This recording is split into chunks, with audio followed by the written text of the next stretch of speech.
أعوذ بالله السميع العليم من الشيطان الرجيم. بسم الله الرحمن الرحيم. إن الحمد لله نحمده ونستعينه ونستغفره ونتوكل عليه ونعوذ بالله من شرور أنفسنا ومن سيئات أعمالنا. من يهده الله فهو المهتدي ومن يضلل فلن تجد له وليا مرشدا ويرده في طغيانهم يعمهون. أولئك الذين اشتروا الضلالة بالهدى فما ربحت تجارتهم وما كانوا مهتدين. مثلهم كمثل الذي استوقد النار فلما أضاءت ما حوله ذهب الله بنورهم وتركهم في ظلمات لا يبصرون. صم بكم عمي فهم لا يرجعون. أو كصيب من السماء فيه ظلمات ورعد وبرق يجعلون أصابعهم في آذانهم من الصواعق حذر الموت والله محيط للكافرين. والله محيط بالكافرين. وأشهد أن لا إله إلا الله وأشهد أن محمدا عبده ورسوله صلوات الله وسلامه وعلى آله وأصحابه وذرياته وأهل بيته وسلم تسليما كثيرا. أما بعد، السلام عليكم ورحمة الله تعالى وبركاته. يا أنبال مسلمو، الحمد لله رب العالمين. أمي الله سبحانه وتعالى فو أما الله سبحانه وتعالى كن مالو أمي تنوك الله سبحانه وتعالى وقت كربلا جنين أنبال مسلمو أمي تغنيني على في أمي دميني على في أما نكوني بلا جنين تكوكالي الله سبحانه وتعالى إن شاء الله. Anya loka fo kwana Allah subhanahu wa ta'ala ye mogo lakanda fili barato la na Allah subhanahu wa ta'ala fana ye mogo la fili ambal maslamaw anya lo fana ka fo ko kanda barato o tigila mogo la insha Allah ta'ala kanini aw lakanda ya rabbi ala mokela ame here nyini ala fe ya rabbi ala kadi ama insha Allah ta'ala ambal maslamaw alhamdulillahi rabbil alamin. Ami Allah subhanahu wa ta'ala fo wakati kuru bela janina insha Allah ta'ala. Masami ka sungalo bani bla an harjege kono. O kono alhamdulillahi rabbil alamin. Kene ya kono lagafia kono alhamdulillahi rabbil alamin. Ni an besela ko sundo. Kene ya kono lagafia kono. Confinement kono. Fokataranse triptan labama insha Allah ta'ala. Ami Allah dari katon noyani ya rabbi ala mukela hami be auna gami be auna kabela jeni jara mogo be silama be no hami bolugula dugukoronika ami ala dari triban laban ko tritan laban ko son ko hamu jara ya rabbi ala mukela mogo tay fenye amala dari ala bela jeni hami jara ala bela jeni jana ko kai ala bela jeni sutra insha Allah. Ala kana shito an barana ko lambal maslamaw ola alhamdulillahi rabbil alamin. Ambal maslamaw ame fera kuma femi kan bi insha Allah ta'ala ole ye fenye alhamdulillah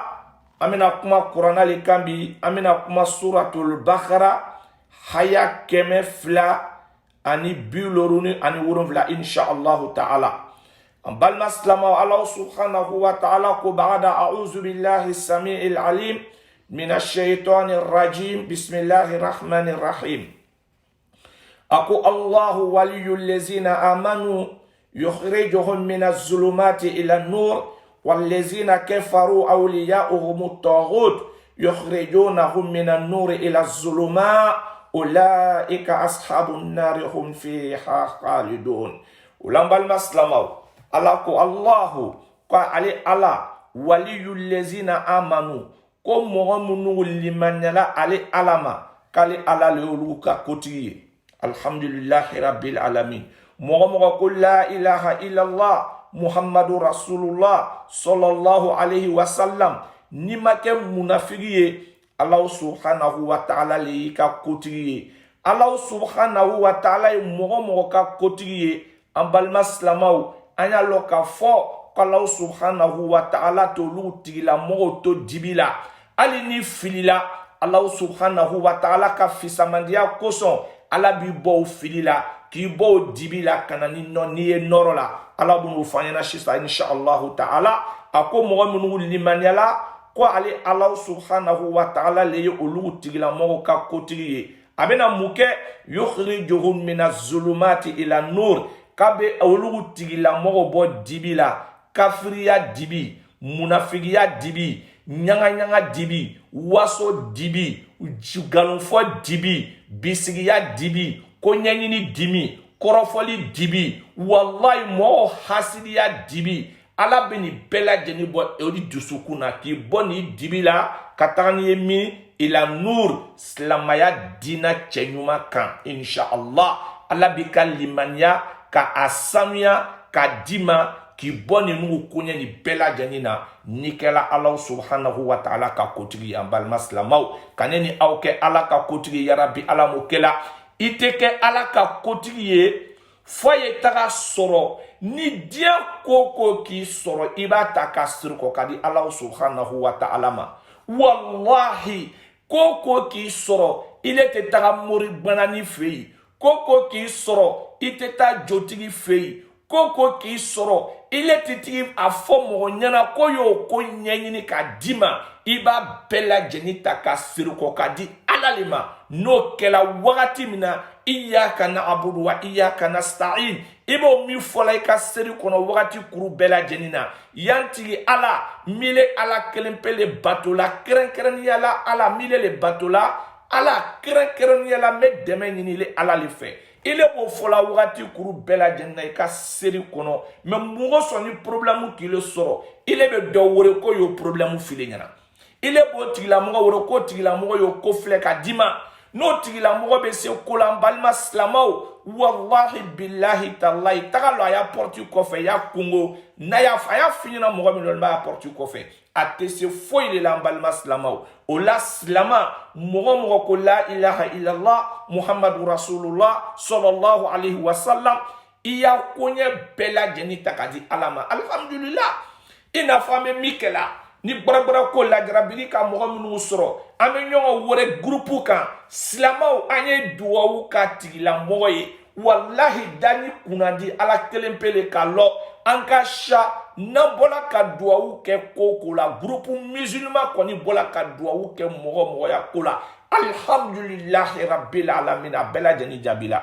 an bɛ yen alhamdulillah an balima silamaw wallahi ni ka ko to yen Ala kosɔn ka jɛnɛya to yen Ala kosɔn ka kɔrɔfɔli to yen Ala kosɔn ka suyali to yen Ala kosɔn ka mɔgɔ bisigiya to yen Ala kosɔn ka jahiliya to yen Ala kosɔn ka namimaya to yen Ala kosɔn ka sinji tigɛ to yen Ala kosɔn wallahi i bɛ se nin bɛɛ lajɛlen na Ala kota ninnu bɛɛ lajɛlen ile mɔgɔ bɛ se o la ko bɛɛ lajɛlen to yen Ala kosɔn i ma dɛsɛ a la k'a to yen a to yen wagati la an balima silama i bɛ kɛ waliju ye inshallahu ta'ala wallahi i bɛ kɛ waliju ye k'a ne ni aw kɛ waliju ye yarabi Ala m'o kɛla waliju kɔrɔ le Ala teri ni ka Ala kota to yen ka limaniya ka siran Ala ɲɛ k'a fɔ innal lezina qalu rabbuna Allah summa istaqamu tatanazzalu alayhimul malaika alla takhafu wa la tahzanu wa abshiru bil jannati allati kuntum tu'adun mɔgɔ k'ale tigi ye Ala ye ka ban tuguni ka telen wallahi n'i y'a salona Ala bɛ aljinɛ mɛlɛkɛw le bila kana f'i ɲɛna k'i kana siran ka taga lahara i kana huzunu fana ka diɲɛ to yen ni minɛ mɛlɛkɛ b'a ka baara kɛ k'olu yɛrɛ to yen o y'a ye n'i siranna Ala ɲɛ ka limaniya Ala ma ka ko to yen Ala kosɔn ka ko to yen Ala kosɔn ka ko kɛ Ala kosɔn ka ko to yen Muhamadu kosɔn ka ko kɛ Muhamadu kosɔn ninnu fila kosɔn mɔgɔ ka ninnu labato an balima silamaw ka Ala kotaw ye ka to yen wallahi billahi kana jɔn yɛrɛ la i ye waliju le ye dɛrɛki baba dɔla caman ba le bɛ yen a bɛ ɲɛbɔla olugu fɛ o tɛ fa jɛnɛya la o tɛ fa namaya la o tɛ fa jahiliya la olu bɛ ala kota samaba le kɛla o bɛ bonya le ɲinina ka law yɛrɛ kan dɛrɛkiba ni cɛ jukɔrɔ o ŋɛniya ka jugu o torinin o tɛ siran ala ɲɛ o tɛ siran muhamadu ɲɛ a kana siran u ɲɛ a kana ka wari ta ka d'o ma a ye siran ala ɲɛ n'i ka sanu lɔ fila seri k'a di ala ma i hamina ko fɔ ala ɲɛna walahi ala b'a jaabi an balima silamɛw a kana ɲɛbɔ karamɔgɔw fɛ wallahi karamɔgɔ min bɛ siran ala ɲɛ karamɔgɔ min bɛ muhamadu kumakan bato wallahi billahi kunfin bɛɛ lajɛlen ka kan ka i biri a karamɔgɔ kɔrɔ parce que ala yɛrɛ le ka lɔnnikɛla bonya ala ko ko hali ni ka dumuni kɛ ni lɔnnikɛla ye wallahi billahi talahi o nafanba bɛ s'i ma ka taga sigi lɔnnikɛla kɔrɔ ka lɔnnikɛla y'a kumakan lamɛn ala b'o nafanba di ma lɔnnikɛla yɛrɛ ka bon ala bolo cogoya min na an balima silamɛw n'ala nana wagati wɛrɛ d'a ma an bɛna kuma lɔnnikɛla ka nafa kan mais lɔnnikɛla bɛɛ tɛ dɛ lɔnnikɛla min bɛ ala kɔ lɔnnikɛla min bɛ siran ala ɲɛ lɔnnikɛla min bɛ muhamadu kɔ lɔnnikɛla min bɛ muhamadu kana bato mɔgɔ minnu bɛ mɔgɔw wele ka taga ala ma mɔgɔ minnu bɛ mɔgɔw wele ka taa alijinɛ ma mɔgɔ minnu bɛ mɔgɔw wele ka lasiran jahanama ɲɛ an ka olu lɔnnikɛlaw le ma olu lɔnnikɛla ninnu ala k'o bonya cogoya min na balima silamɛw wallahi ni k'o lɔ hali ni mamadenni don wallahi b'a bonya ala subhanahu wa ta'ala le ka lɔnnikɛla bonya mais bi na diɲɛ laban na karamɔgɔw lɔnnikɛlaw le nana kɛ jɛnɛyakɛla waraniw ye lɔnnikɛlaw le nana kɛ wuyafɔla jalaninw ye wuyafɔlaw le karamɔgɔ ninnu le nana kɛ vraiment olu le natani bɛ diɲɛ na ka tɛmɛ kunfinw kan il est mɔgɔ n'i ka diɲɛ kanu i tɛ se ka lahara sɔrɔ i tɛ se ka diɲɛ kanu k'i bɛ lahara sɔrɔ i bɛ lahara le kanu wallahi ala bɛ diɲɛ di ma ka lahara di ma a fɔra le ko karamɔgɔ ye mɔgɔ wele ka taga ala ma mais bi diɲɛ laban na karamɔgɔ dɔw le bɛ yen olu bɛ mɔgɔw wele la ka taga o yɛrɛ ma ka mɔgɔw wele ka taa o ka association ma association kofolilen ɲɛna wa association bɛ se ka mɔgɔ don alijinɛ kɔnɔ wa an balima silamɛw an ye mɔgɔw wele ka taga ala ma an ye mɔgɔw wele ka taga alijinɛ ma an ye mɔgɔw lasiran k'o bagabaga ni jahanama ye an ye mɔgɔw wele ka taga ala ma ala ko k'i bɛ min sɔrɔ diɲɛ kɔnɔ i b'o sɔrɔ ɲini kɛla ka ban sa an balima silamɛw ka faamuya ko ɲuman d'an ma yarabi ala m'o kɛla o la ala subhanahu wa ta'ala ko k'ale ye mɔgɔ ka kotigi ye mɔgɔ minnu limaniyala k'ale ye olu ka kotigi ye a b'olu bɔ dibi la ka taga n'o ye nɔrɔ la insha allahu ta'ala kuranna haya filanan ko a kuranna haya min tuguni b'o la ko di a ko wallazina kafaru awliya'uhum taghut yukhrijunahum min an-nur ila zulumat ulaika ashabun nar hum fiha khalidun a ko mɔgɔ minnu fana wallazina ni mɔgɔ minnu kafaru mɔgɔ minnu kafiriyala ka kɛ ala ma fitirima wali ye ko awliya'uhum taghut k'olu ka kotigi ye sitana le allahu akbar an balima silamɛw mɔgɔ minnu kɛla ala ma fitirima wali ye mɔgɔ minnu kafiriyala ala ma mɔgɔ minnu kɛla munafiki ye k'olu ka kotigi ye sitana le ye yukhrijunahum minan nur o b'o bɔ diinɛ le kɔnɔ k'o bɔ diinɛ kɔnɔ diinɛ nɔrɔ kɔnɔ ila zulumat ka taga n'o ye dibi la allahu akbar ala le k'an dan ala k'an lɔ san balima silamɛw a y'a filɛ karamɔgɔ minnu bɛ bi diɲɛ kɔnɔ ala ka kuranna lɔnni di o ma o ye nɔrɔba le ye mais nɔrɔ dini kɔ o ma o banna tuguni ka sitana le kɛ o y'a kotigi ye o ka nɔrɔ ni fali munna o ka nɔrɔ ni fali dibi de la n'o ye fɛngɛ ye comme on appelle fili ye parce que diɲɛ kanu kosɔn o yɛrɛ ka sitana le kɛ o ka kojugu ye olu bɛ prêcheli kɛla ka mɔgɔw lataga sitana le ma o kosɔn ala ko ko sitana le olu ya kotigi ye o kun bɛ nɔrɔ min na sitana bɛ o nɔrɔ ni k'o bɔ o nɔrɔ la ka taga n'o ye dibi la k'an kisi ka bɔ o ma yarabi ala m'o kɛla yukhrijunahum minan nur ila zulumat ulaika ala ko olugu tigilamɔgɔ ninnu olugu karamɔgɔ ninnu olugu kunfin ninnu ashabun nar k'olu ye tasuma dungenw le ye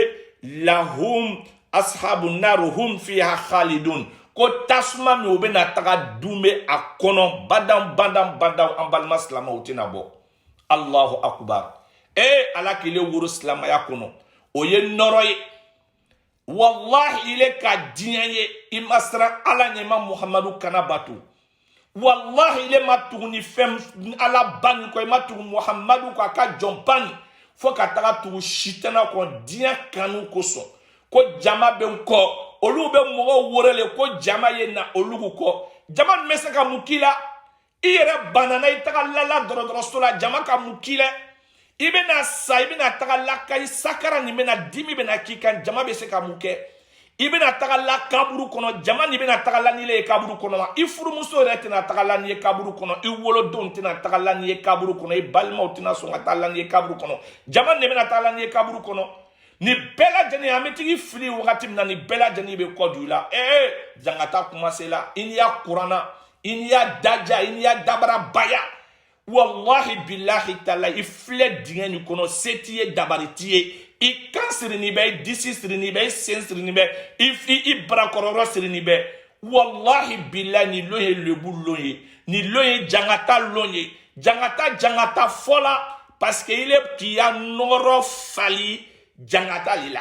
I tugula sitana kɔ. Alhamdulillahi rabbil alamin. Ala ye masa le, masa min mununi no, masa min n'a kɔrɔtɔni tɛ, bɛɛ lajɛlen bɛ na se ale masa nin ma. An balima silamɛw, wallahi an ye siran Ala ɲɛ, an ye Muhamadu kana bato. Diɲɛ sɔrɔ, hali n'i ye diinɛ sɔrɔ, i ye duniya sɔrɔ cogo cogo, wallahi nafa foyi tɛ a la, f'a ye taga sɔrɔ Ala yɛrɛ k'a d'i ma. I villa kɔnɔ a halala la, ka dépenses k'a kɔnɔ Ala sira kan, ka siran Ala ɲɛ, k'i yɛrɛ majigi. Ala ko ka ko kɛ k'o kɛ, Ala ko ka ko minnu to yen k'olu to yen, an balima silamɛw. Wallahi ka Muhamadu ka suna k'o labato, ka tugu Muhamadu kɔ, Muhamadu ka kiti minnu tigɛ k'a sɔn olu ma, Muhamadu ko ka mɔgɔ minnu ko ka ko minnu to yen, ka ko minnu fatani, i ye ba olu la, an balima silamɛw. Wallahi wasala.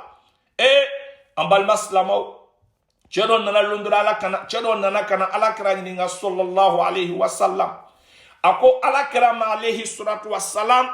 a ko Alakira ye bara dɔ yira ale la, bara min n'ale bɛna kɛ o p'ale bɛ aljinɛ sɔrɔ, k'Alakira y'o yira ale la sallallahu alayhi wa sallam. Alakira ko di cɛ ma, an balima silamɛw, a ye kuma nin lamɛn,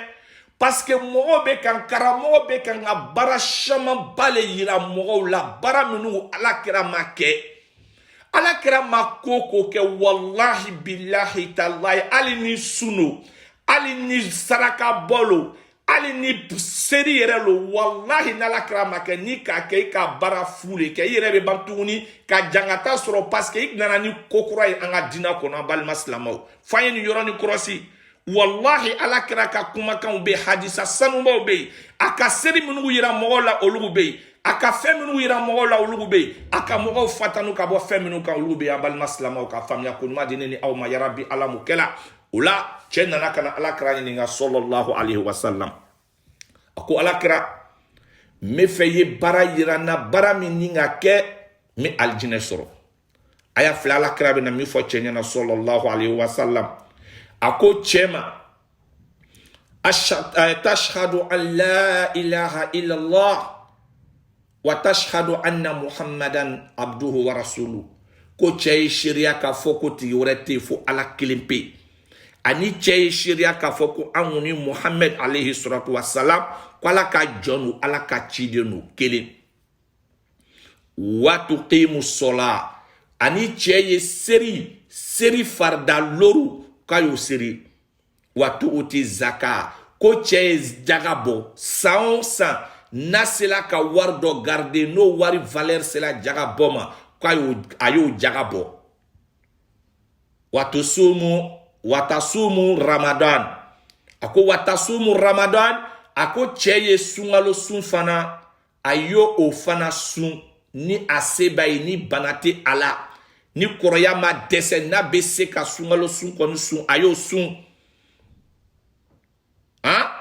Wa tuhajjul bayti liman istata'a ilayhi sabila. Kwa ye Allah subhanahu wa ta'ala ka so heji ni a se bɛ a ye. An balima silamɛw, a k'aw cɛ ka min fɔ wa? ko abana wa foyi wɛrɛ tɛ la o kan wa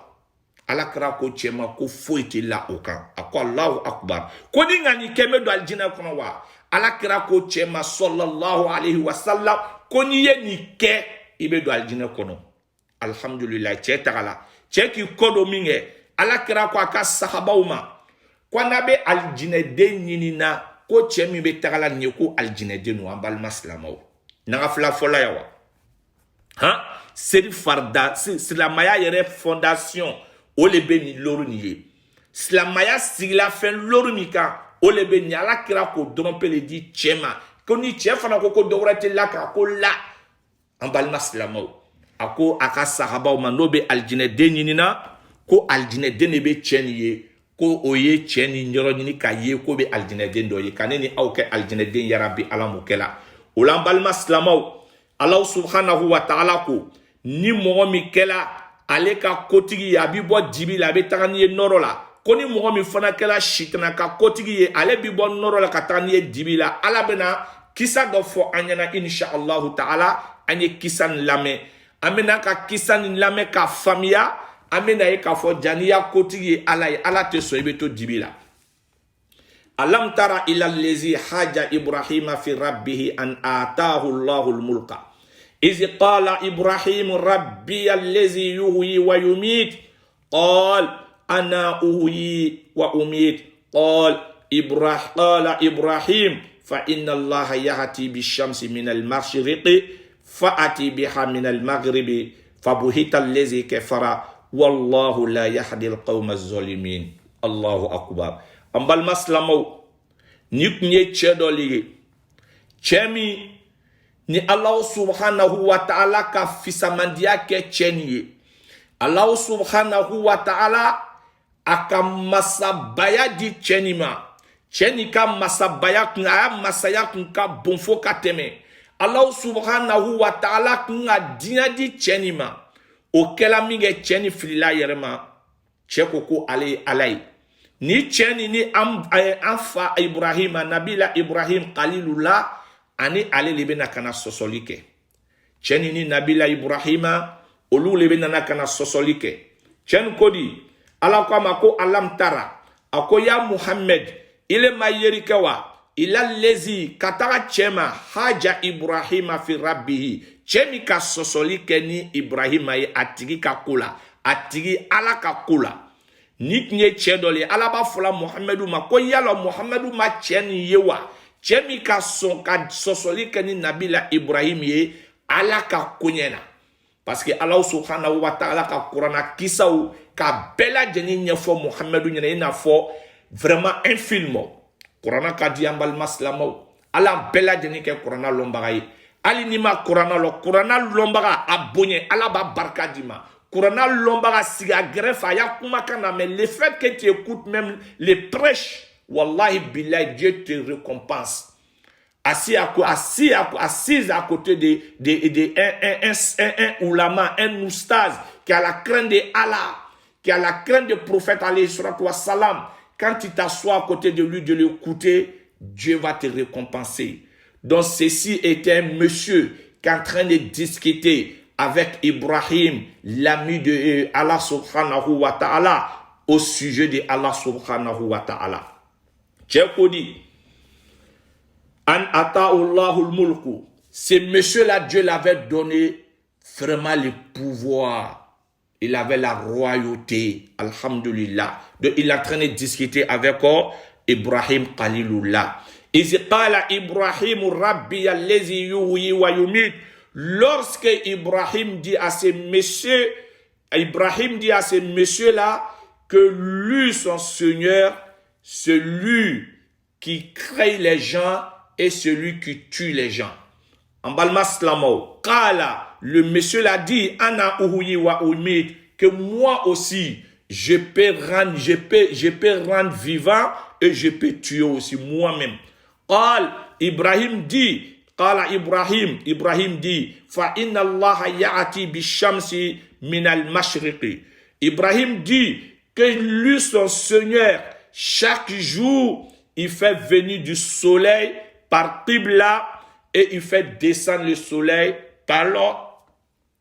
par, comme on appelle, par Orient, Inch'Allah ta'ala. Donc, en balma slamaw, Nabila Ibrahim ni tchebe kanga sosolike. Nabila Ibrahim ako tchemao, kwa le tigi lebe alay. Kwa le tigi ye alay, ko ala mi be mwogaw la nyanamaya. Ala mi fana be mwogaw fana faga. Chen fana kodi, ako kale tigi lebe alay, kale fana be seka mwogaw la nyanamaya. Kale be seka mwogaw la nyanamaya. Kale fana be seka mwogaw la nyanamaya, wa umitu kale fana be seka mwogaw faga. Ola sisa Nabila Ibrahim akamao. Kala Ibrahim, Nabila Ibrahim akamao. Fa inna Allah yahati bishamsi minal maghribi. Kwa le tigi ala. Kolombe soroma. Abe telebo korona. Fa ati biha minal maghribi. Kwa be ta tele ben. Abe ta tele ni ben tele bena. Fa ati biha minal maghribi. Minal mashriki faati biha minal maghribi. Donc ça dit Ibrahim aloko chema kwa le tigi alabe to ka tele bo lumbela janina corona ko donc sini kafri cheni ale yetaka ka taka tele bo mini aye tele bo fenela comme on appelle ça tele bena kananai o koro yidi ambal maslamao lombe soma alabe tele bo tele bena bela jani bo ka e tele comme on appelle corona bela jani bo kalama. Mais comme ale ko kabe se ka mogo la nyanamaya abe se ka mogo fana faga donc Nabila Ibrahim a commencé ça ko ale tigi ala ale be tele bo corona donc sini cheye tele bo tele bena kanaya e amena fle alhamdulillah rabbil alamin mais ka ko ame so ma bal maslamaw Nabila Ibrahim a ko yorom na kale tigi ala kabe mogo la nyanamaya minge abe se ka mogo faga chema fo kale be se ka mogo fana la nyanamaya kabe se ka mogo faga wa. Donc Nabila Ibrahim a kwamaou kayo mogo la nyanamaya ale be na fle akwala ka mike shitana le kabla kunguru la parce que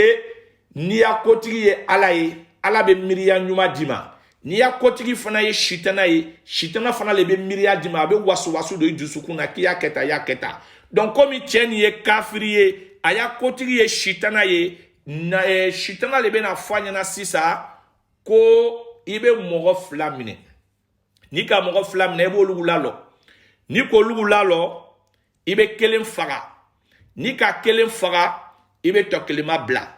ni ko bla sisa abe yo mi ka mi faga ika fagali ke ika mi bla sisa ika nyana mayake da ko lo ke an Nabila Ibrahim ala Nabila Ibrahim ko alhamdulillah rabbil alamin comme ale kalo sisa kani laga to le be kumana ala fana be na jigi Nabila Ibrahim kuna sisa o kiya fo cheni nyana o kile ya alake alebe tele bo lombe soroma corona